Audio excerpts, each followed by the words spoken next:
Hello student, इस video में हम देखेंगे मोलर चालकता और तुल्यांकीय चालकता। लेकिन इसकी कहानी यहाँ से शुरू होगी, आयनिक विलयनों की चालकता का मापन से, क्योंकि हेडिंग किताब में यही है। यानी हम आयनिक विलयन जो होते हैं जिनमें वैद्युत अपघट्य, नमक या कोई भी अम्ल डाला रहता है, वो भी विद्युत का चालन करते हैं। तो वो कितना चालकता उत्पन्न हो रहा है उससे, उसको नापना हम लोग यहाँ पे सीखेंगे। हम लोग जानते हैं तार का तो हम निकालना जानते हैं, अज्ञात प्रतिरोध।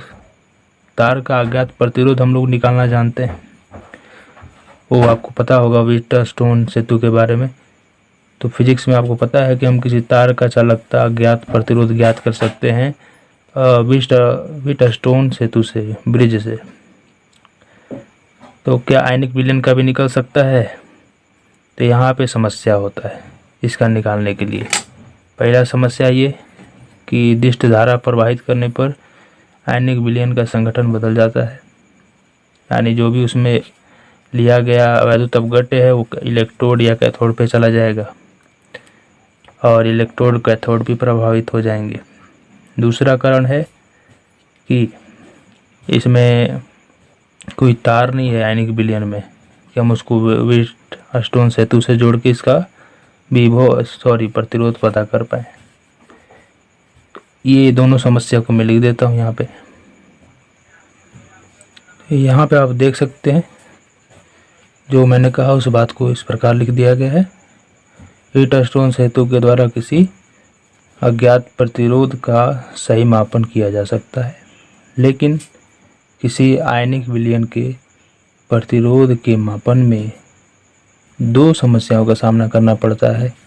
पहला है दिष्ट धारा बहने पर विलयन का संगठन बदल जाता है, और दूसरा है विलयन को धात्विक तार या अन्य ठोस पदार्थ की तरह सेतु से नहीं जोड़ा जा सकता है।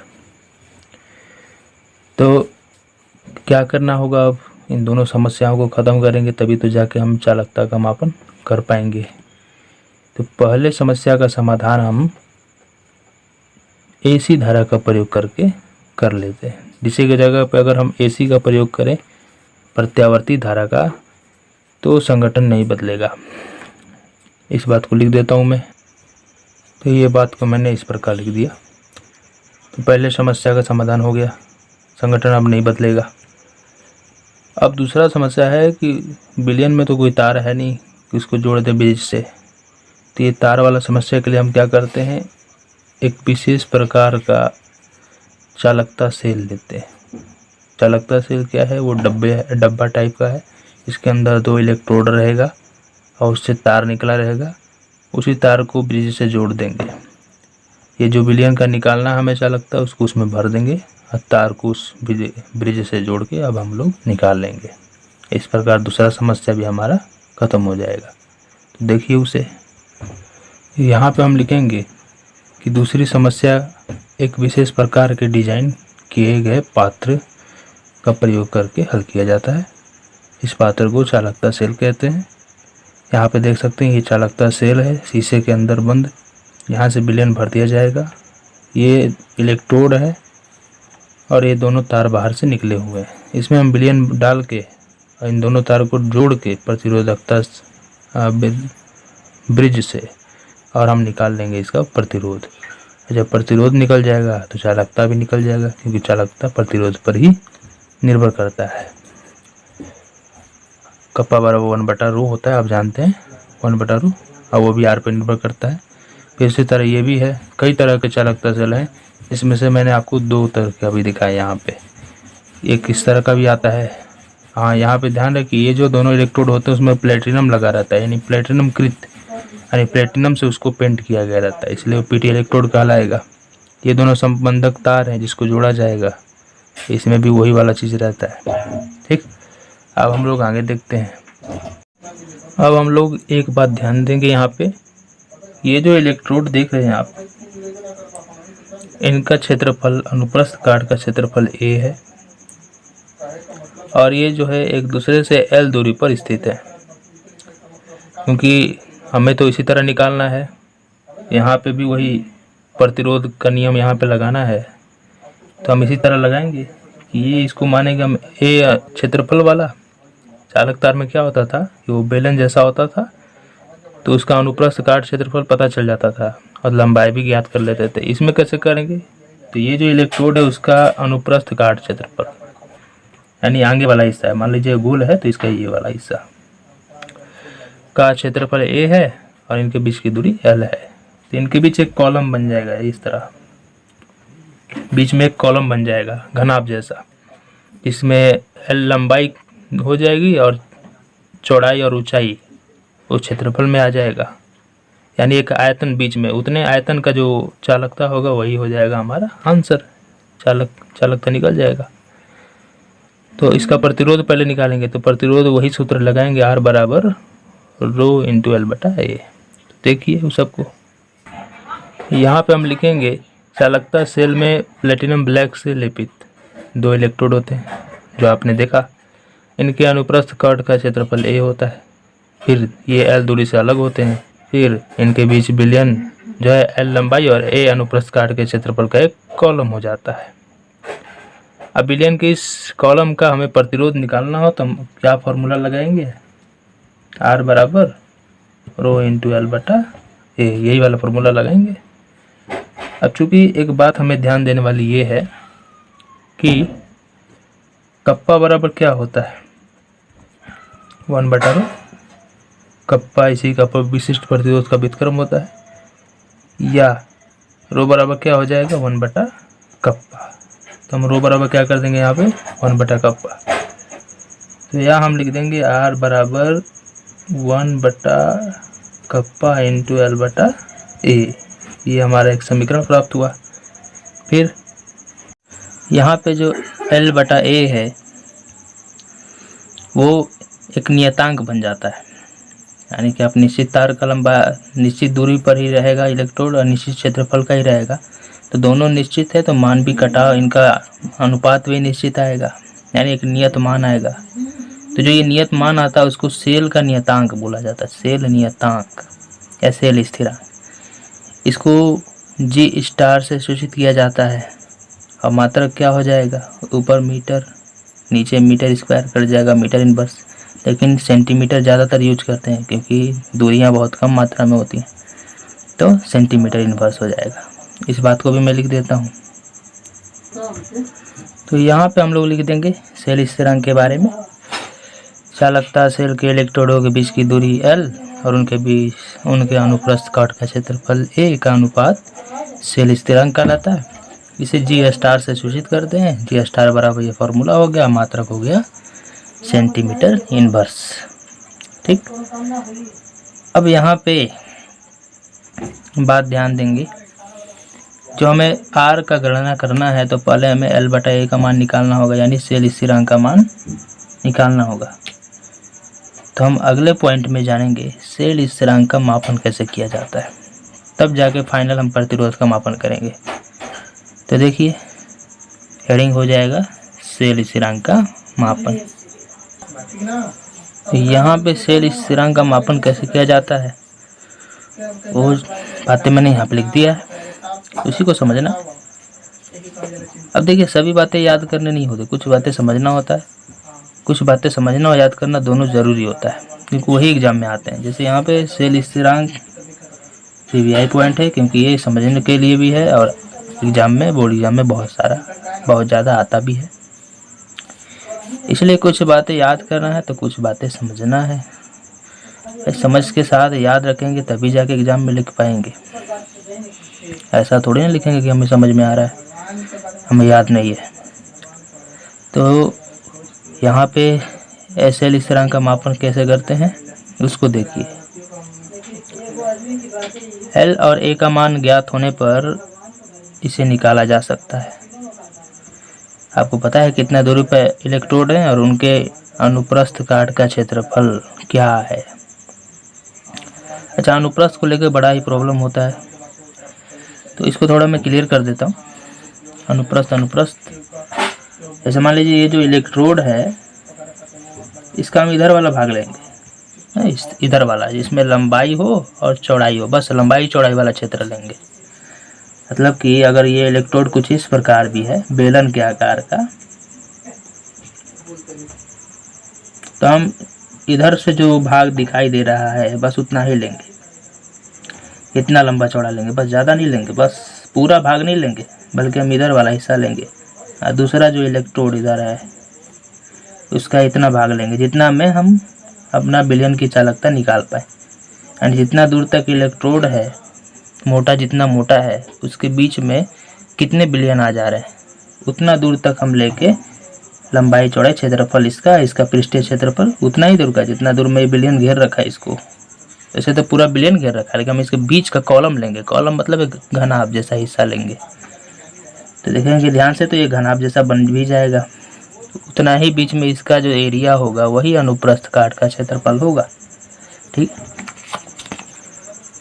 अब बात करते हैं एल और ए का मापन। अब बता रहा है कि एल और ए का पता चल जाए तो हम तो निकाल तो लेंगे, लेकिन समस्या क्या है कि एल और ए का मापन न सिर्फ असुविधाजनक है बल्कि जो मान मिलता है वो भी विश्वास के लायक नहीं रहता कि सही है या गलत। अब ये मैं अपने से नहीं बोल रहा, ये प्रयोग से देखा गया है। ये प्रयोग से देखा गया इसलिए बोला गया है, क्योंकि वो प्रयोग से देखा गया कि एल और ए का मान ज्ञात होने पर भी मान सही नहीं आ रहा है, कभी सही कभी गलत, यानी विश्वास करने योग्य है ही नहीं। तो क्या करते हैं, सेल स्थिरांक को सामान्यतः पहले से ज्ञात चालकता वाले विलयन को चालकता सेल में लेकर और इसका प्रतिरोध मापकर ज्ञात किया जाता है। यही विशेष बात है ध्यान देने वाली। यहाँ पे विशेष बात है, पहले से ज्ञात चालकता वाले विलयन, यानी वैसा विलयन लेना है जिसका चालकता ज्ञात हो, उसमें इस विलयन को भरेंगे जिसका हमें निकालना है। ठीक है, विलयन को नहीं भरेंगे, जिस विलयन का पहले से चालकता ज्ञात है हम क्या करेंगे कि उस विलयन को चालकता सेल में लेंगे, जिस सेल में रखकर हमें प्रतिरोध ज्ञात करना है, सेल स्थिरांक।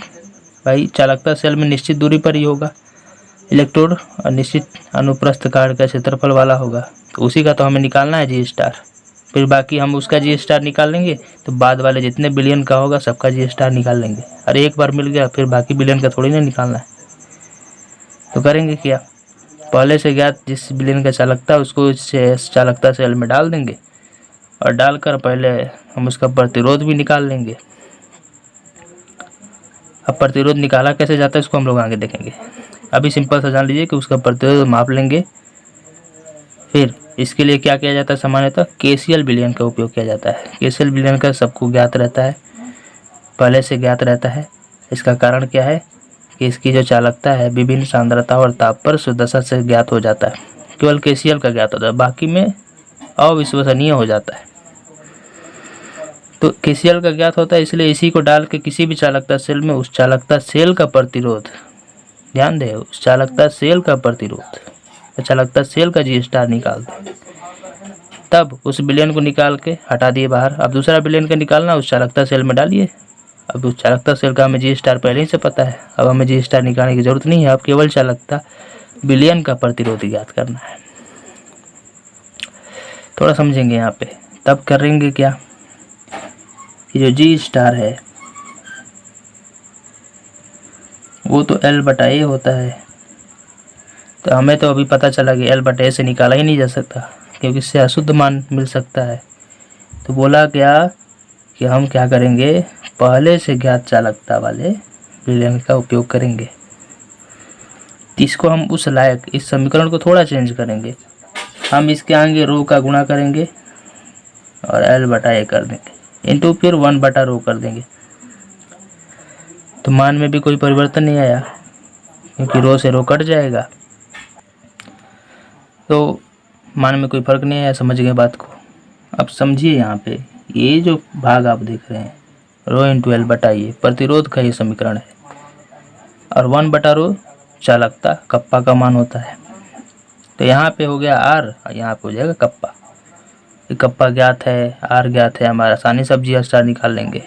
इस पे निकालना थोड़ा अविश्वसनीय हो जाता है, इसलिए हम इसको इस प्रकार निकालेंगे। यानी हमें जी स्टार का एक नया व्यंजक मिल गया। देखिए उसे आगे यहाँ पे हम लिख देंगे जी स्टार बराबर R इंटू कप्पा।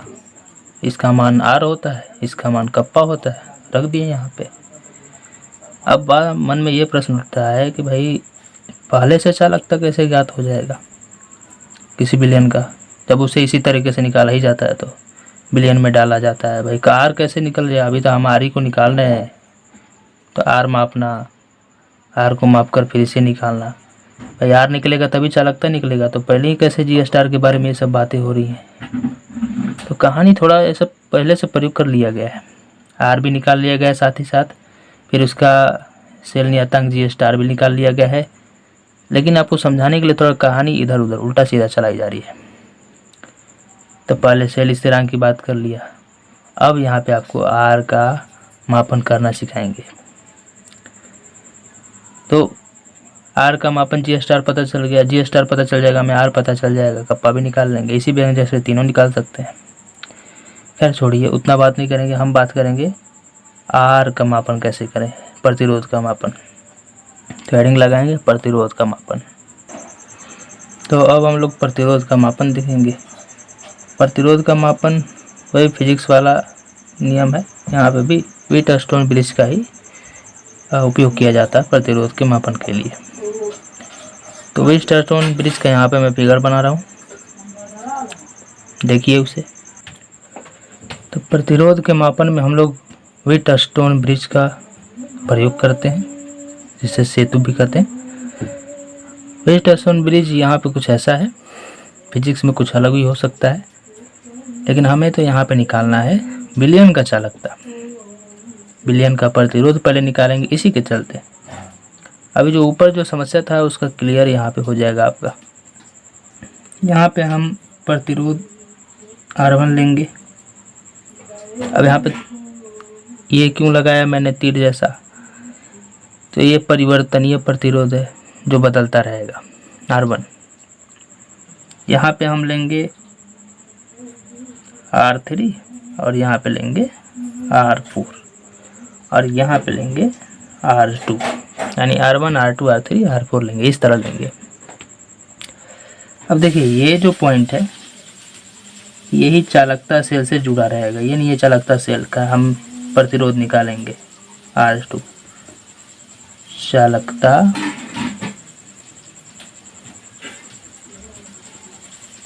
सेल, यानी कि हम चालकता सेल का प्रतिरोध डायरेक्ट व्हीटस्टोन ब्रिज से ज्ञात किया कर सकते हैं। उसके लिए हमें जी स्टार की जरूरत नहीं है, तब इसीलिए वहाँ पे डायरेक्ट लिख दिया गया था कि आर का मान ज्ञात कर लेंगे तब हमारा जी स्टार निकल जाएगा, चालकता का भी निकाल लेंगे। तो यानी व्हीटस्टोन ब्रिज के लिए कोई लेना देना नहीं कि उसका चालकता क्या है, वो डायरेक्ट आपको आर का मान दे देगा। ठीक, तो यहाँ से आपका क्लियर हो गया ऊपर वाला समस्या। यहाँ से चालकता सेल जुड़ा रहता है।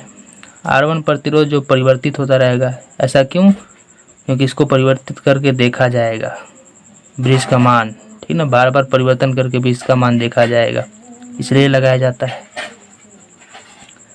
तो हमें क्या पता चला, R1 एक परिवर्तनीय प्रतिरोध है, R3 और R4 भी लगाया गया है, और जो R2 है यही अज्ञात है, इसी को निकालना है जो चालकता सेल का प्रतिरोध है। एक बार निकल गया तो हम चालकता निकाल लेंगे। अब देखिए यहाँ पे जो आप P देख रहे हैं ये संसूचक है, यानी जो बताएगा कि कितना इसमें परिवर्तन हो रहा है। संसूचक है जो गैल्वेनोमीटर, इसको आप गैल्वेनोमीटर भी लगा सकते हैं यहाँ पे, या कह सकते हैं गैल्वेनोमीटर भी, कोई भी संसूचक हम लगा सकते हैं यहाँ पे, जो हमें बताए कि धारा कितना बह रहा है, क्या प्रतिरोध का यहाँ पे मान दिखाए हमें। फिर भाई आर का, आई का मान पता रहेगा तभी तो आर ज्ञात करते हैं, याद है, आई बराबर बी बटा में आर, या भी बराबर, याद होगा आपको, आई आर, हाँ ठीक है। तो यहाँ पे अब यहाँ पे इसके बारे में बात कर लेते हैं। जो आप यहाँ पे वो देख रहे हैं ये दोलित्र है, यानी स्रोत है, बैटरी हो सकता है, एसी का स्रोत यहाँ पे लगाया गया है, एसी धारा का। तो इतना सारा बात मैंने यहाँ पे क्लियर कर दिया। अब एक और पॉइंट है कि जो चालकता सेल है उसको थर्मोस्टेट में रखते हैं।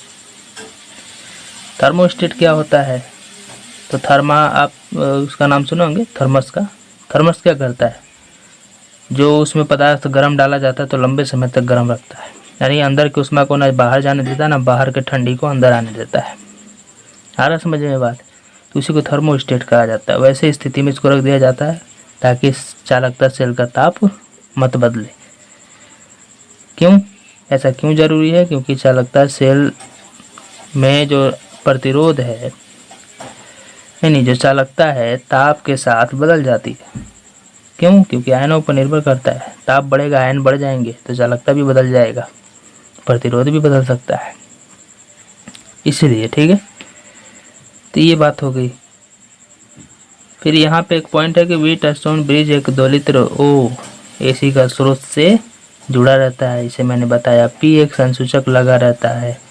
जब संसूचक में कोई विद्युत धारा प्रवाहित नहीं होती तो ब्रिज संतुलित होता है। यही विशेष बात ध्यान देने वाली है।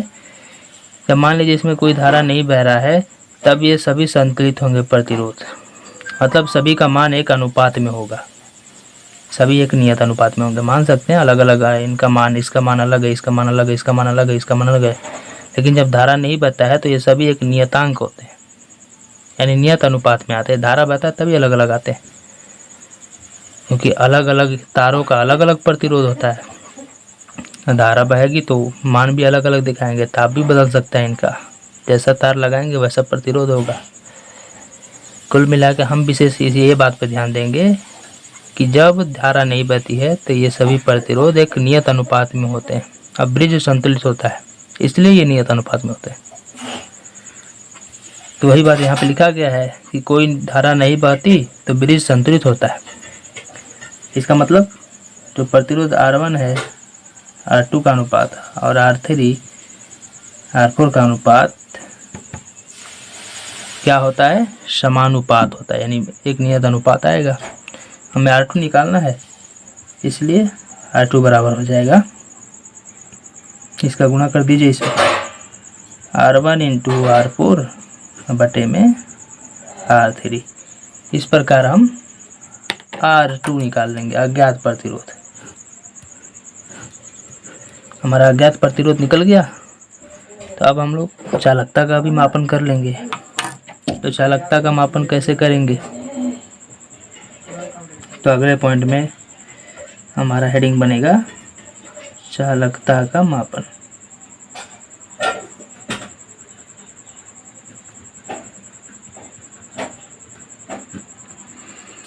इसमें करेंगे क्या? क्योंकि हम लोग जानते हैं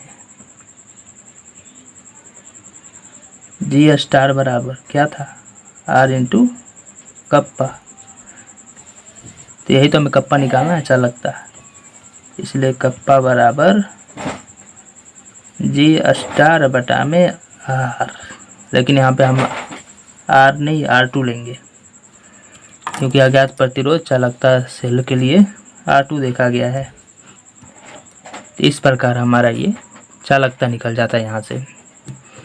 तो ये बात केवल समझने के लिए था कि कैसे ज्ञात किया जाता है। मेनली जो ज़रूरी है वो है मोलर चालकता और तुल्यांकी चालकता, उसको देखना है। ये मोलर चालकता आए कहाँ से, इसको समझाने के लिए सब कहानी मैंने बताया। अभी एक और पॉइंट है उसको मैं समझा रहा हूँ अभी। इस पॉइंट को हम ध्यान से देखेंगे, ये पॉइंट बहुत ही विशेष है, इसको समझिएगा। तो बोल रहा है कि एक ही विलायक में और समान ताप पर, एक ही विलायक मतलब पानी ले रहे हैं तो केवल पानी लीजिए, टेम्परेचर समान रखिए, मतलब 25 डिग्री है तो 25 रखिए, कमरे के ताप पे रखिए, या 30 रख रहे हैं तो 30 रखिए। अब अलग अलग वैद्युत अपघट्यों के विलयन बनाइए। वैद्युत अपघट्य क्या होते हैं? जो पानी में डालने पर आयनों में टूट जाते हैं। तो होगा क्या कि जो वैद्युत अपघट्यों के विलयन होंगे एक ही विलायक में और अलग अलग समान ताप पर, उनकी चालकता में अंतर होता है। यानी विलायक भी एक ही है, टेम्परेचर भी समान है, लेकिन अलग अलग वैद्युत अपघट्य डालने के चलते चालकता बदल जा रहा है। ऐसा क्यों होता है? तो जो विघटन के फलस्वरूप बनने वाले आयनों के आवेश और आमाप और उनकी सांद्रता या विभव प्रवणता के अंतर्गत आयनों के संचलन की सुविधा में भिन्नता के कारण होता है।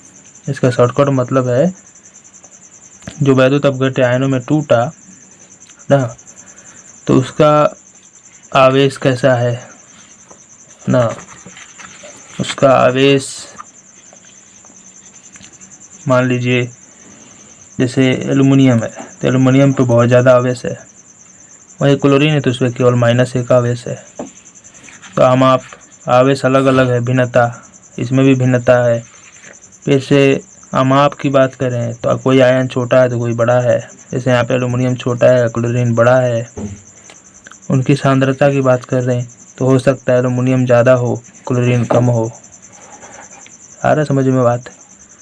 विभव प्रवणता की बात करें, विभव प्रवणता मतलब जिस आयन का आवेश ज़्यादा होगा उस ओर विभव ज़्यादा होगा, जिस आयन पर आवेश कम होगा उधर विभव कम होगा, यानी एक ढलान सा हो जाएगा। मान लीजिए इस पे आवेश कम है तो इधर की ओर ढलान सा हो जाएगा, इसी को विभव प्रवणता कहते हैं। यानी आवेश का प्रवाह उच्च से निम्न की ओर या निम्न से उच्च की ओर होगी, उसी को विभव प्रवणता कहा जाता है। इसी के चलते अब आयनों की संचलन में जो भी सुविधा है उसमें भिन्नता के कारण होता है। सुविधा का मतलब यहाँ पे है कि कौन आयन आसानी से इलेक्ट्रोड पर जाएगा, तो उसे जो जितना आसानी से जाएगा उसकी चालकता उतनी अधिक होगी।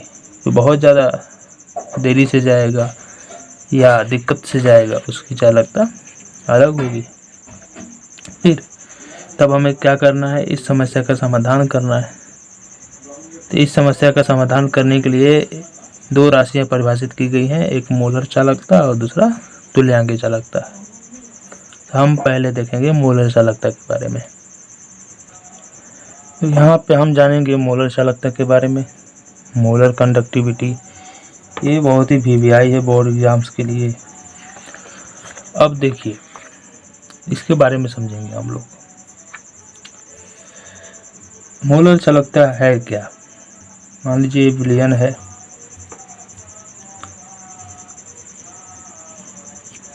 लिया गया है बर्तन में जितना भी आयतन हो, मान के चलते हैं आयतन, इस विलयन का आयतन भी है। हम इसमें इंटर कराते हैं 1 मोल वैद्युत अपघट्य, 1 मोल वैद्युत अपघट्य डालते हैं। तो मान लीजिए वैद्युत अपघट्य धनायन ऋणायन ही होता है, इसमें A+X- होता है। तो ये टूट जाएगा धनायन में और एनायन में टूट जाएगा, कैटायन और एनायन, ऋणायन में और धनायन में टूट जाएगा।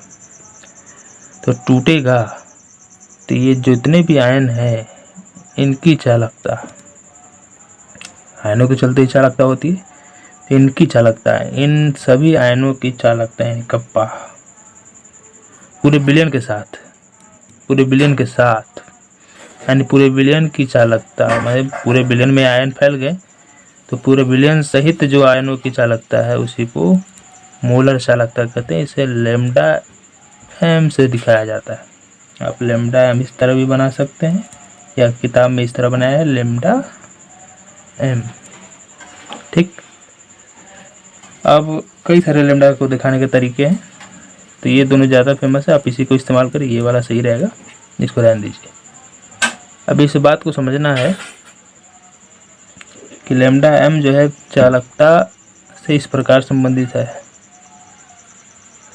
अब यहाँ पे विशेष बात क्या है कि कप्पा होता क्या है, कप्पा 1 ml की चालकता होता है इकाई आयतन की, या 1 सेंटीमीटर क्यूब की चालकता होता है।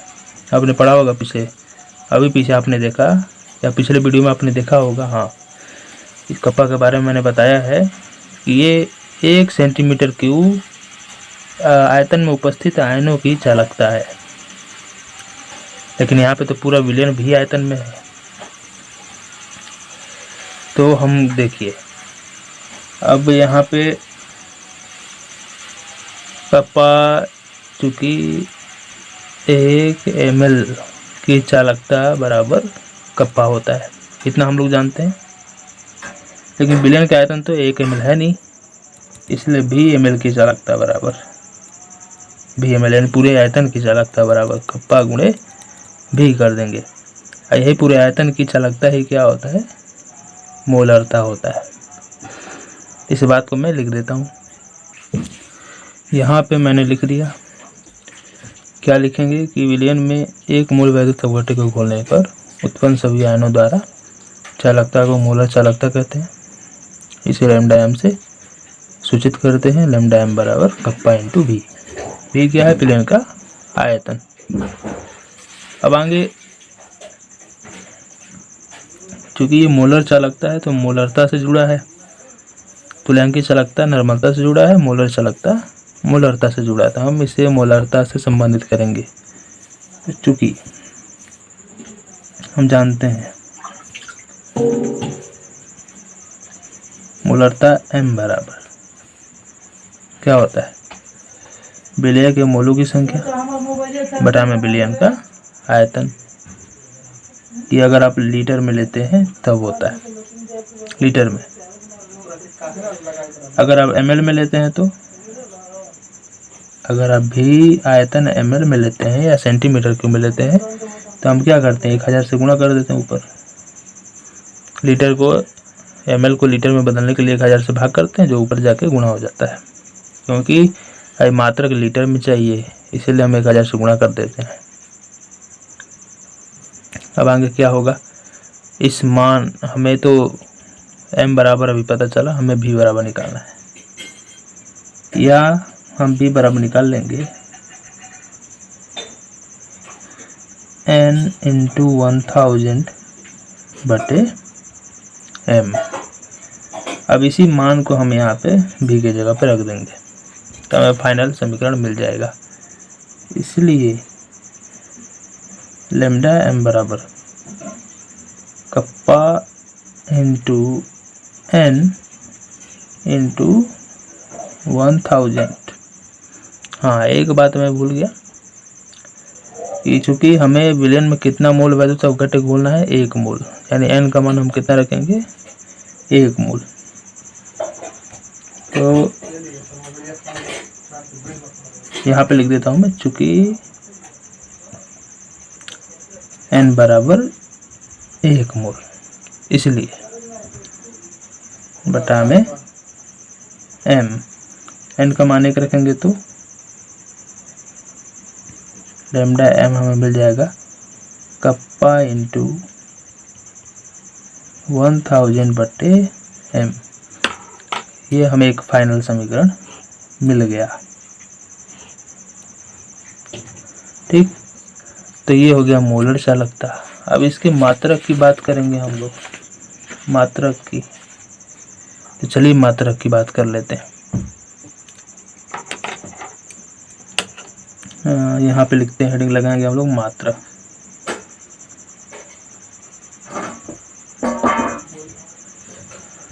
अब देखिए कप्पा का मात्रक क्या होता है, कप्पा चालकता साइमन सेंटीमीटर इनवर्स है ना, सही है, क्योंकि 1/रो होता है, ये 1/रो क्या है, तो रो विशिष्ट चालकता होता है, अब विशिष्ट प्रतिरोधकता होता है, उसका मात्रक होता है ओम मीटर इनवर्स होता है उसका मात्रक। जब कप्पा के प्रति निकालते हैं तो ओम इनवर्स मीटर इनवर्स हो जाता है। हाँ, उसका ओम मीटर होता है, यहाँ पे ओम इनवर्स मीटर इनवर्स हो जाता है। ओम इनवर्स को साइमन कहा जाता है। तो मैं डायरेक्ट यहाँ पे लिखता हूँ लेमडा m बराबर 1000 से कोई लेना देना नहीं, साइमन सेंटीमीटर इनवर्स कप्पा का मात्रक। मोलरता का होता है मोल प्रति लीटर होता है, लेकिन चूंकि हम आयतन को ml में लिए हैं तो यहाँ पे ml लेंगे, लेकिन ml चूंकि ऊपर सेंटीमीटर है तो हम ml को सेंटीमीटर में ही लेंगे ताकि अच्छा रहे घटाने में। 1 ml बराबर होता है 1 सेंटीमीटर क्यूब। अब आप इसको ऊपर भेजिए, मोल इन्वर्स हो जाएगा, ये ऊपर जाएगा तो -1 है, ये -3 होगा, नहीं गुणा हो जाएगा तो 2 हो जाएगा, सेंटीमीटर स्क्वायर हो जाएगा, यानी बचेगा हमारा। इसलिए लेमडा m बराबर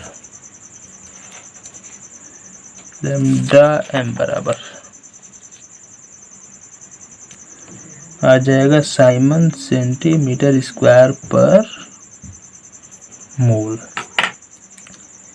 ये हमारा मात्रक हो गया। अब हम लोग तुल्यांकी चालकता के बारे में देख लेते हैं। अब हम लोग तुल्यांकी चालकता देखेंगे।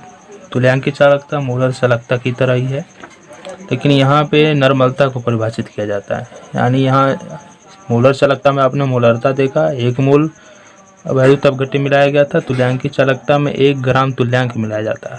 आप नर्मलता के बारे में पढ़े होंगे तो जानते होंगे, नहीं जानते हैं तो पिछले विलयन अध्याय 2 विलयन को जाकर देखिए, आपको पूरा समझ में आ जाएगा। तो बस हम 1 मोल की जगह पे 1 ग्राम इक्विवेलेंट डालेंगे इसमें, और वो जो आयनों में टूटेगा उनके आयनों के द्वारा समस्त चालकता को तुल्यांक की चालकता कहते हैं। इसे लेमडा ई से सूचित करते हैं, लेमडा ई। यहाँ पे भी वही चीज होगा, कप्पा इंटू भी। तो इस बात को मैं लिख देता हूँ।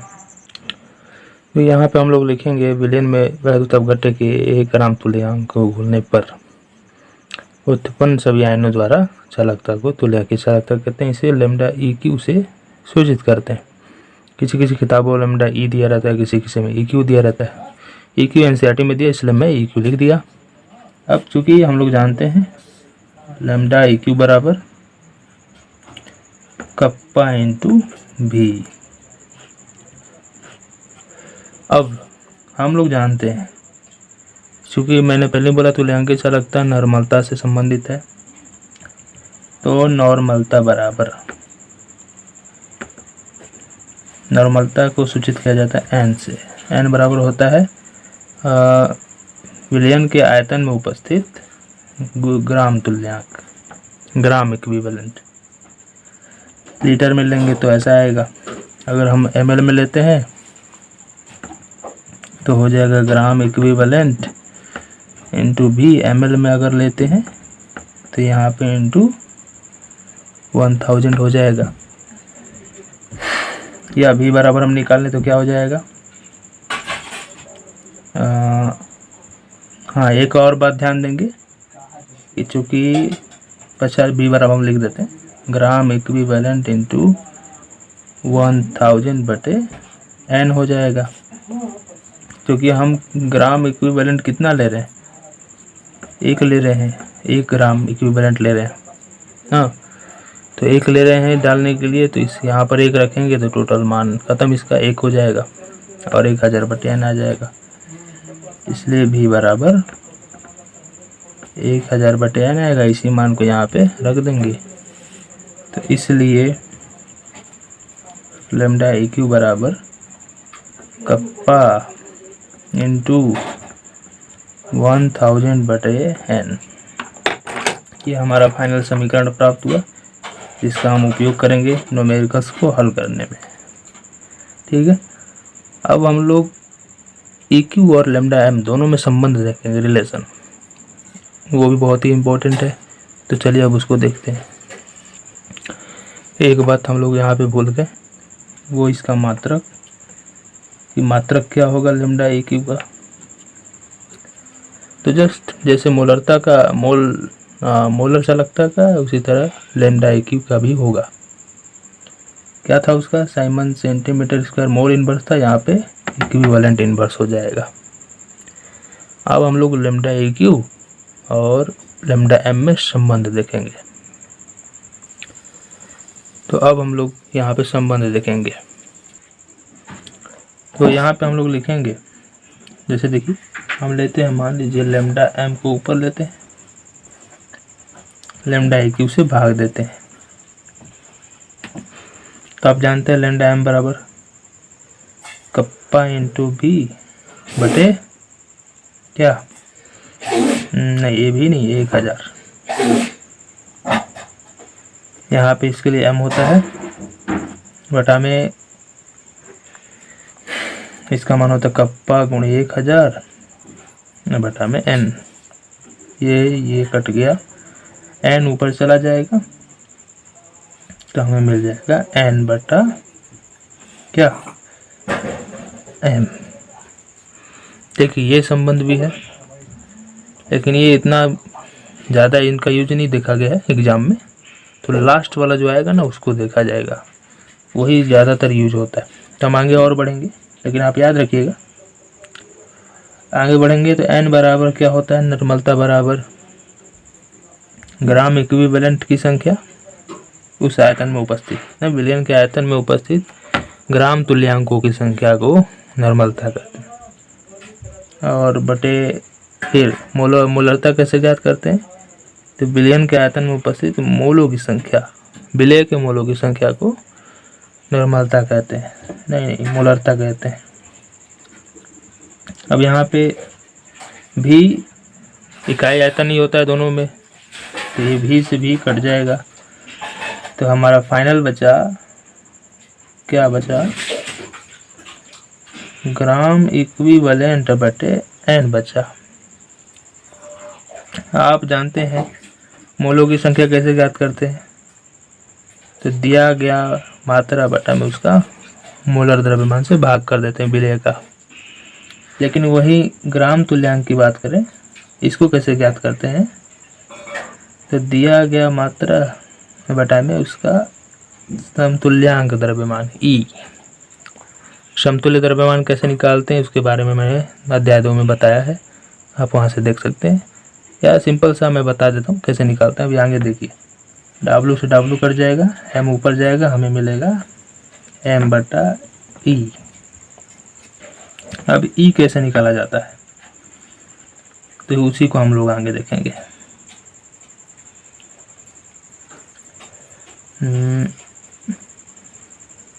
इसलिए हमें मिल गया लैम्डा m बटा में ए क्यू बराबर m बटा में ई। ये एक फाइनल, ये भी एक समीकरण हो गया। ई को निकालने का तरीका है कि हम जो भी मोलर द्रव्यमान है किसी भी अम्ल का, भस्म का, लवण का या कोई भी धातु का, उसमें एक संख्या x से भाग दिया जाता है। तो m से m कट जाएगा और ये ऊपर चला जाएगा, तो हमें मिल जाएगा केवल x बचेगा। यानी फाइनली हमें मिल गया लैम्डा m बटा ए क्यू बराबर x।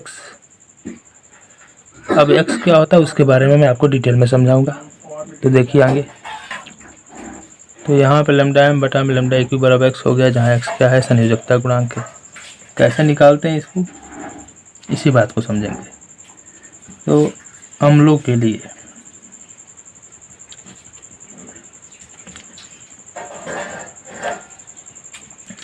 x बराबर क्या होगा? x बराबर होगा वियोजित H प्लस आयनों की संख्या।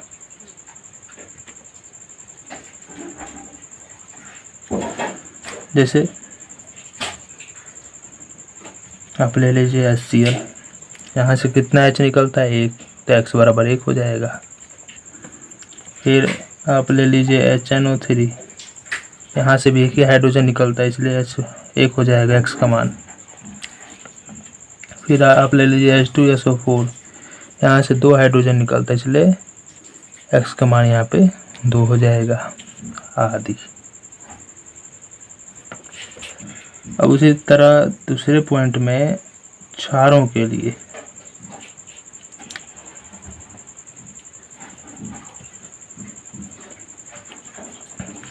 x बराबर हो जाएगा वियोजित OH माइनस आयनों की संख्या।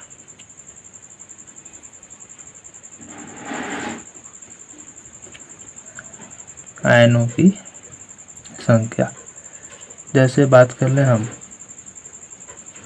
आप ले लीजिए NaOH, इसमें से एक OH निकलेगा, इसलिए x बराबर 1।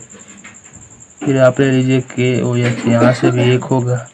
फिर आप ले लो CaOH का होल ट्वाइस, यहाँ पे 2 हो जाएगा आदि।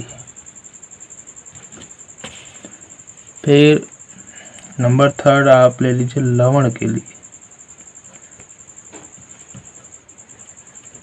लवण के लिए x बराबर होता है धातु पर आवेश की संख्या।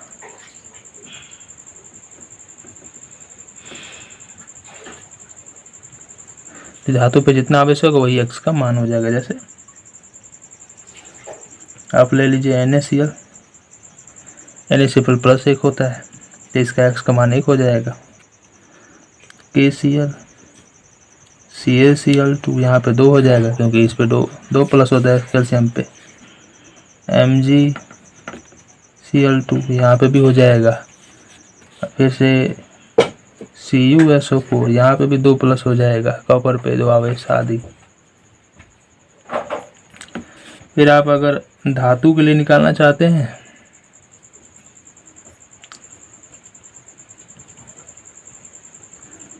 तो धातु के लिए x बराबर होता है संयोजी इलेक्ट्रॉनों की संख्या।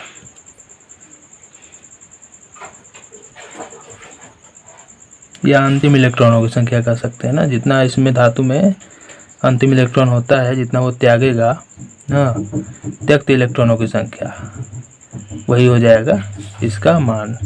कोई भी आप धातु ले सकते हैं, जैसे सोडियम, पोटेशियम, Fe, लोहा, एल्यूमिनियम, इसका 3 हो जाएगा, इसका 2 हो सकता है, 3 त्यागेगा तो 3 हो जाएगा, एक का 1 होता है, सोडियम का 1 होता है आदि। अब हम लोग आंकिक उदाहरण देखेंगे इससे संबंधित, मोलर चालकता, तुल्यांकी चालकता, चालकता, जितने भी फॉर्मूले थे, फिर से ये जो लैम्डा m/q बराबर x, इस पर भी देखेंगे। तो देखिए अब आगे आंकिक उदाहरण। अब हम लोग आंकिक उदाहरण देखेंगे। दिया है कि 0.1 मोल प्रति लीटर KCl विलयन से भरे हुए एक चालक सेल का प्रतिरोध 100 m है, यानी कि ये 0.1 मोल प्रति लीटर का मतलब सांद्रता दिया है, इसकी ये मात्रक है, ये मोलरता का मात्रक है, यानी m बराबर आपको दे दिया है 0.1 मोल प्रति लीटर। के लिए आपको उस चालकता सेल का प्रतिरोध R दिया है, कितना 100 ओम दिया है। यदि उसी सेल का, जिस सेल में ये इतना प्रतिरोध आया, जिस सेल का इतना प्रतिरोध आया है, उसी सेल का प्रतिरोध 0.02 मोल प्रति लीटर KCl विलयन भरने पर, यानी अब इतना की जगह पे अब इतना भरें तो प्रतिरोध कितना हो गया 520, इसको 1 मान लेते हैं। तो अब R2 M2 पर कितना हो गया, जब हमने 0.02 मोल प्रति लीटर लिया, जिसका मान हो गया 520 ओम। बोल रहा है तो 0.02 मोल प्रति लीटर KCl विलयन की चालकता और मोलर चालकता परिकलित कीजिए, यानी कप्पा बराबर वाट और लैम्डा m बराबर वाट। बोल रहा है कि 0.1 मोल प्रति लीटर KCl विलयन की चालकता 1.29 साइमन मीटर इनवर्स है, यानी यहाँ पे आपको कप्पा 1 भी दे दिया, हमें कप्पा 2 निकालना है, इसका मतलब तो कप्पा 2 लिख देता हूँ। यहाँ पे कितना दे दिया 1.29 साइमन मीटर इनवर्स है, ठीक है, मीटर में। आगे हल करते हैं इसको। अब चूंकि हम लोग जानते हैं कि G स्टार चालकता सेल, सेल स्थिरांक बराबर क्या होता है, सेल स्थिरांक बराबर होता है कप्पा इंटू R। हमें G स्टार निकालना होगा, क्योंकि सेल नियतांक से ही हम चालकता निकाल पाते हैं, बिना सेल नियतांक के निकल नहीं पाएगा, L/A। तो R का मान हमें पता है, कप्पा 1 के अनुसार, R1 के अनुसार हम निकाल लेंगे, बराबर हो जाएगा, कितना हो जाएगा, गुणा कीजिए, कप्पा का मान कितना है 1.2 साइमन मीटर इनवर्स, R का मान कितना है 100, कितना आएगा, पॉइंट हटाएंगे नीचे 100 आएगा, कट गया 129 बचा। अब साइमन किसका होता है, क्या होता है साइमन, तो ओम का ही उल्टा साइमन होता है, यानी 1/ओम करने पर साइमन आता है। तो ये 1/ओम है, ये ओम है, कट गया केवल मीटर इनवर्स बचा। वैसे भी सेल नियतांक का मात्रक मीटर इनवर्स या सेंटीमीटर इनवर्स ही होता है। अब आगे क्या करेंगे, हमें आगे निकालना है लैम्डा m बराबर निकालना है, लेकिन उससे पहले G स्टार पता चल गया, हमें K2 निकालना है M2 R2 के लिए।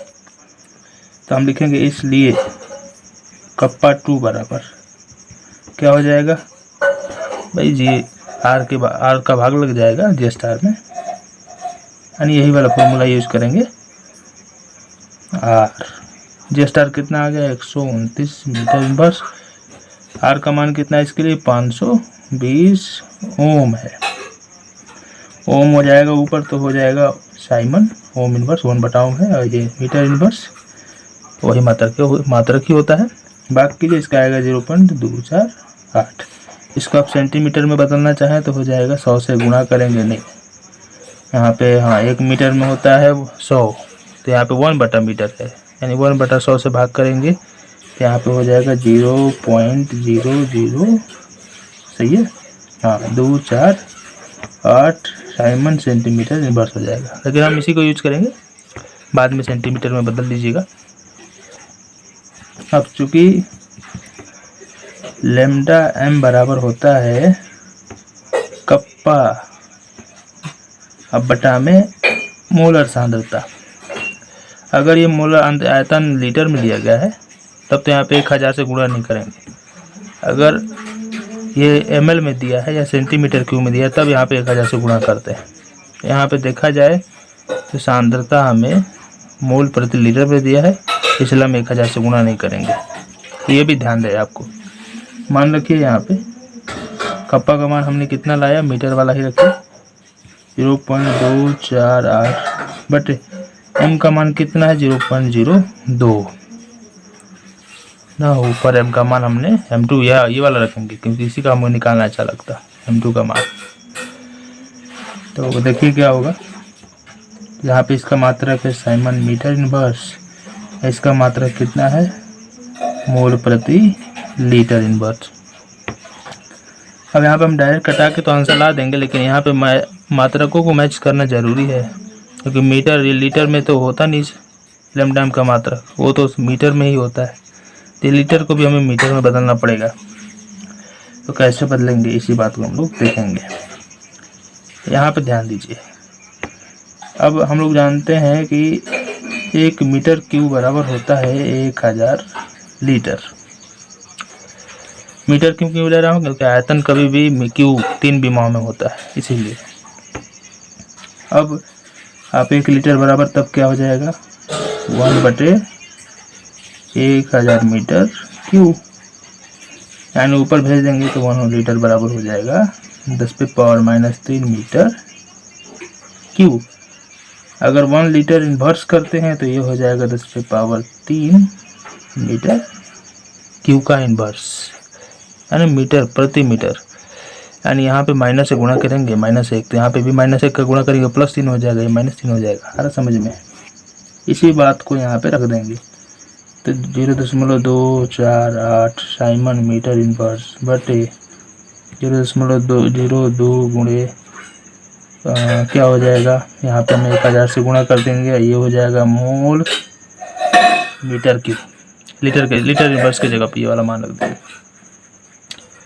आगे हल करेंगे इसको, यहाँ पे साइमन मात्रक हो जाएगा, साइमन मीटर ऊपर जाएगा, मीटर स्क्वायर हो जाएगा, ये माइनस प्लस हो जाएगा, 1 घटा -1 +3 करेंगे तो 2 बचेगा और प्रति मोल बचेगा। ठीक है, तो अब यहाँ पे देखिए इसको कटाना शुरू करते हैं।